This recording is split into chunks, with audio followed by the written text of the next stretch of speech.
Welcome to RPG Storytime Theater, the radio broadcast where we take the stories from role-playing games and turn them into short, digestible segments for your enjoyment.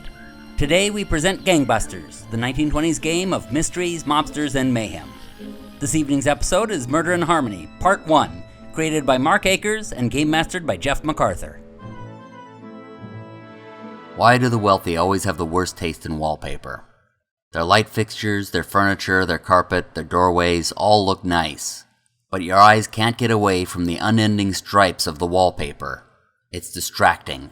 And that's the last thing I need because there's enough else to see in this dining room that I need to take in, and even more in the adjoining drawing room where a murder took place last night. At the edge of the room I can just see where the vertical black lines on the wall are crisscrossed by red splatters of blood. I'm still waiting for my host to come down and greet me, so I head over to take a look. Peeking around the corner, I can see where the body had lay. Tape on the carpet reveals where it had fallen. Its crumpled position implies that it had fallen over something on the way down, probably the turned-over drink tray. The pool of blood begins at the head and spreads out from there. Judging from the height of the blood spatter on the wall, the distance and the trajectory, I get the idea that the gun was fired just under the height of the head, probably about the neck. A short hallway leads around a corner to the opposite side of the drawing room where an opening leads right into where the shot was fired, so I hurry down there. Upon entering, I stand where the killer stood, right in the entryway of the room. I look around myself. I'm standing in the vestibule of the house where I first entered. The hallway I came down and the staircase stand right next to the entry to the drawing room I'm looking in. To the right is a long corridor going the length of the drawing room, and to the left, an entry to a study. I head in there. The room is filled with orchestra memorabilia, concert posters, antique instruments, a phonograph player with records of great performances. Playbills of important shows stand upright on a shelf next to a large photograph of the Lakefront City Symphony Orchestra. A cello sits in a corner on its stand. Neatly stacked on the polished oak desk is paperwork related to the Amalgamated Musicians Union. Most notably, one of the drawers is partially open. A lock that's on it was clearly not used. I use my pinky finger to slide it further open and find cleaning supplies for a gun, but no gun. My eyes then catch an ashtray sitting next to the drawer. Several cigarettes are in it. All the same brand except one. I gently pick it up between my two fingers. It's thinner than the others, fancy, and made of a tougher material. I also notice teeth marks chewed into the others, but none on this. The clacking of high-heeled shoes marching down the hall grab my attention, and I pocket the cigarette. The police already came through and missed this clue.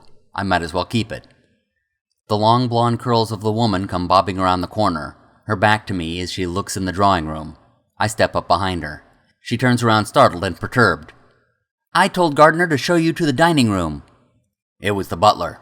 "What?" "The gardener didn't see me in, the butler did." "Gardner is the butler's name." "Oh, that must get confusing." "I shouldn't be surprised he brought you to the wrong room, though. He's very distraught at the murder of my husband." "And you?" "What about me?" "You're very distraught too, aren't you?" "Oh, yes, it's a horrible thing." She musters up some tears, but she's clearly thinking about something else. "Let's go sit down." She leads me through to the other side of the study into the room beyond. 2 walls of tall windows invite long beams of sunlight in. A wide array of soft-cushioned sofas arc around a small rise in the floor where a grand piano takes center stage, and seats for other musicians surround it. "I feel like I should have bought a ticket," I say. She smiles. Deep dimples form along with growing crow's feet around her eyes. She has the sort of face and the type of maintenance you expect in a place like this. She also has the sort of professional mannerisms that make her a permanent fixture. "Have a seat," she says. I make myself comfortable, my eyes always darting around us, taking in what I can, though there's little to learn here that I didn't already see in the study. She sits across from me, but instead of sinking into the cushion, she seems to float on its outer shell. She's cautious about speaking, trying to think of what to say, so I start. "So, Mrs. Overton, I think I know why you brought me here. I can see that the police have already botched the investigation. I suggest we start with—" "Mr. Grieble, I have not asked you here to investigate the death of my husband." "You haven't?" "Oh no, the police are investigating that.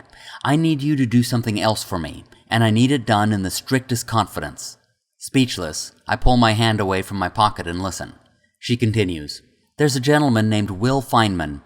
He has some documents in his possession for which I need recovered and brought to me." I stare at her for a long moment, scrutinizing her. She tells me that she will pay me $2,500 in expenses. I continue to stare at her. She says that if I'm in need of a car, she can loan me one until the job is done. I keep looking at her as sweat begins to bead on her brow. "Why are you staring?" she asks. "Your husband died last night from a gunshot wound to the head. In your home. These must be important papers." "They pertain to our marriage. Some elements of the will...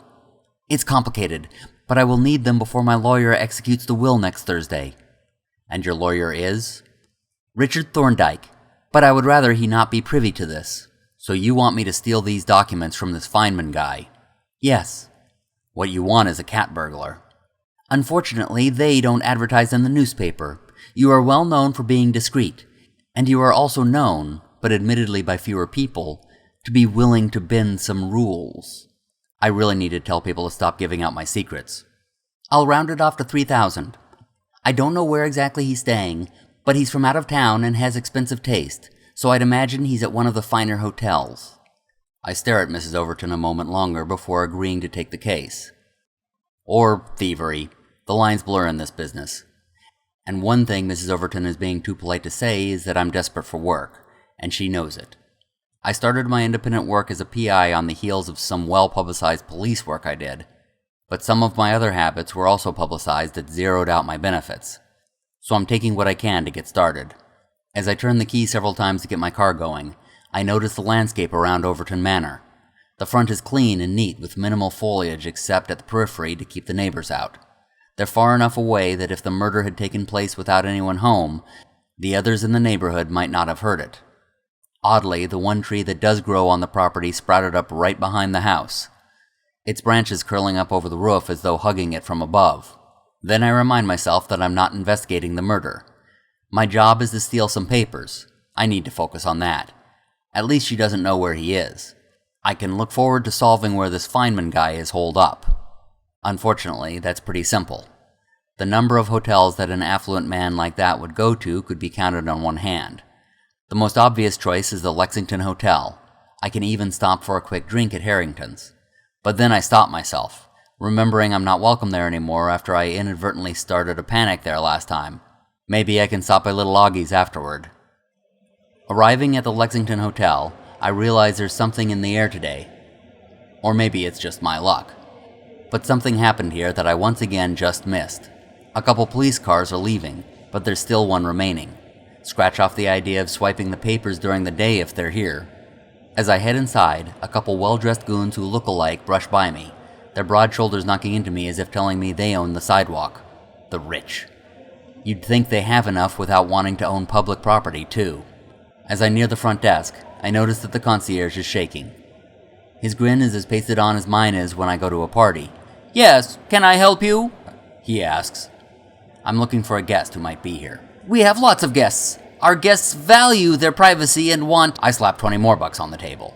He pauses again, then continues, "To know they aren't treated so cheaply." I slap down a 50. He places a guest book over the money. "But for family matters, let's see where your uncle is staying, shall we?" "Feynman. Willie Feynman, or I take back the 50. The concierge pulls up the book enough to slide his hand under and swipe back the money. Guess I shouldn't have tipped my hand. Luckily, it pays off. Feynman's on the 5th floor, room 503. The man's hand is still shaking, though, and it's not because of me. I'm trying to think of a way to get him to tell me when I notice someone else out of the corner of my eye. A short woman with a round head and close-cropped dark blonde hair. She's following a reporter, who is in turn following a police officer while chatting with him. I leave the suspicious desk clerk and step up behind the woman. "Amy Jo True, investigating a story on methods of distillation in hotel bathtubs? I already finished that one. I thought I'd graduate to your taste and tag along on a murder investigation." I guess that explains the police car. "Mr. Grieble, this is Bill Wilson, my boss. He runs the crime unit of my paper." "Yeah, I've read your bits." "And I have heard of you, of course, Detective Grieble. Private Dick now." "Yes, I know. You wouldn't be here just getting a room. Got an uncle coming to town. I want to find a good place for him to stay. Right. Bill Wilson turns his attention back to the officer he was talking to, a guy named Phil.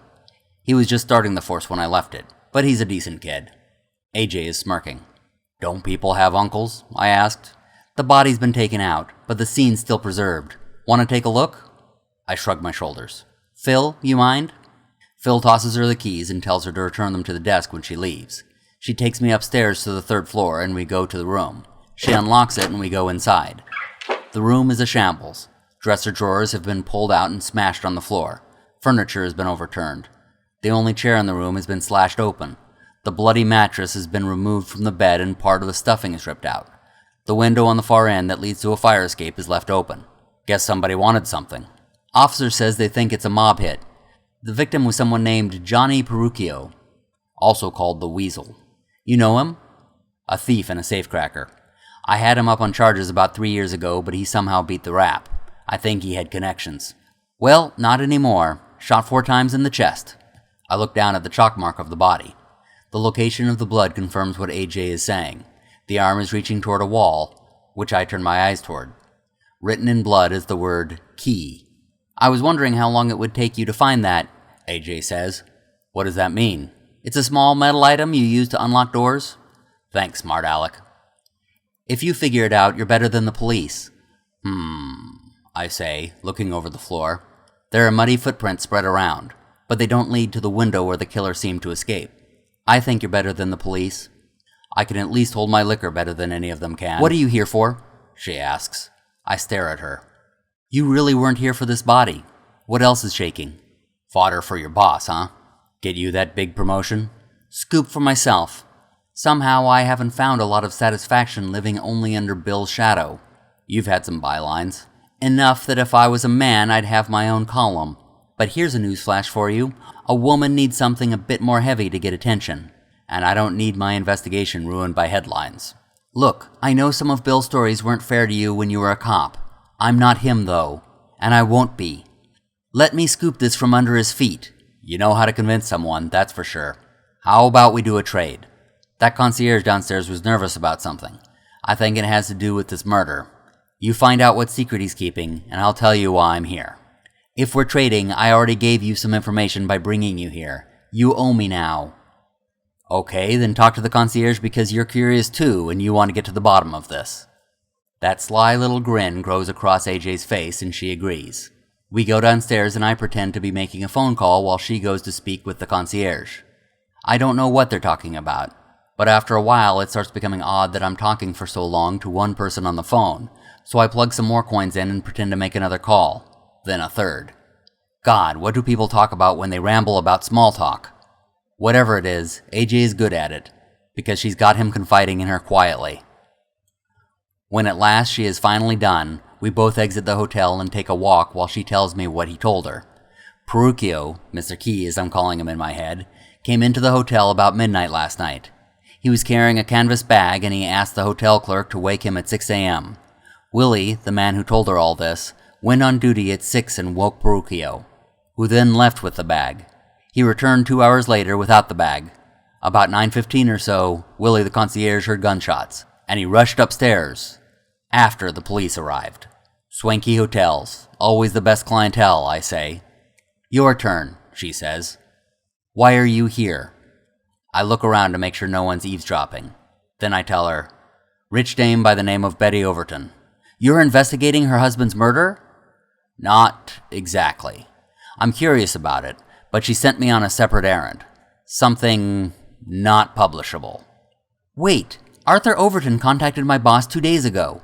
He did? He said he had something. A notebook. Said it had information about bootlegging activities throughout the city. Hell, I could tell you about that. One of the places is your bathtub. I mean one of the syndicates. Apparently he had the skinny on his members and what they were up to. She pulls out her notebook and starts paging through the information. I've got it here. I take all the notes while Bill takes all the credit. Maybe that's what she's wanting me to steal. Steal? There, I say, pointing to a note that has Overton's name.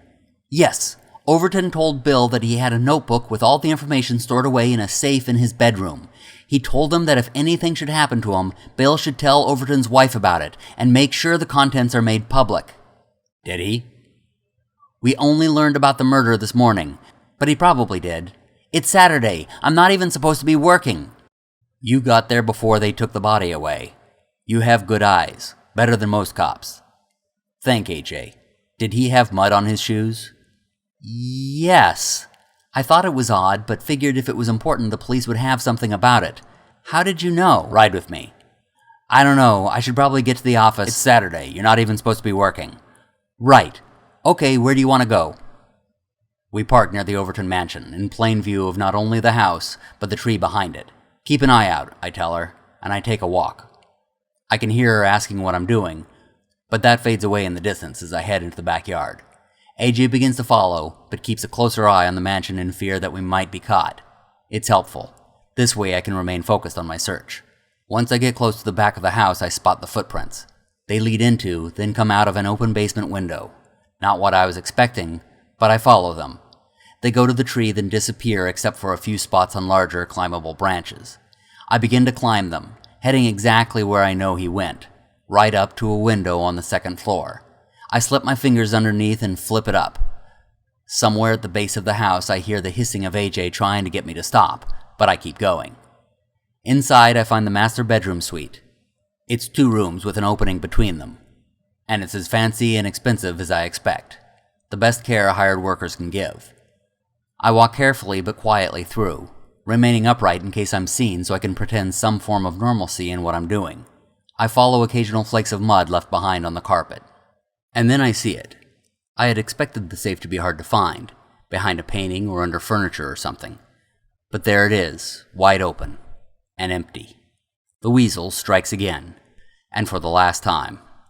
But how did he know about the notebook? And what was he doing downstairs? The phone rings. I freeze. Someone's going to come to pick it up.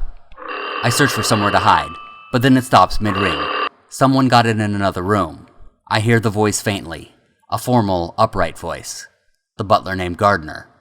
I wonder for a moment if the gardener is named Butler. How ironic would that be? Listening at the door, I hear the butler tell Mrs. Overton, and she says she'll get it in her room.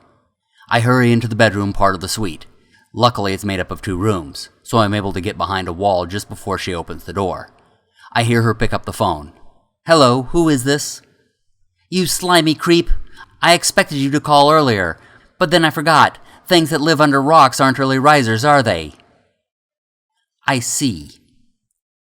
Oh, I wouldn't miss it for the world, and I will bring a little something extra for you.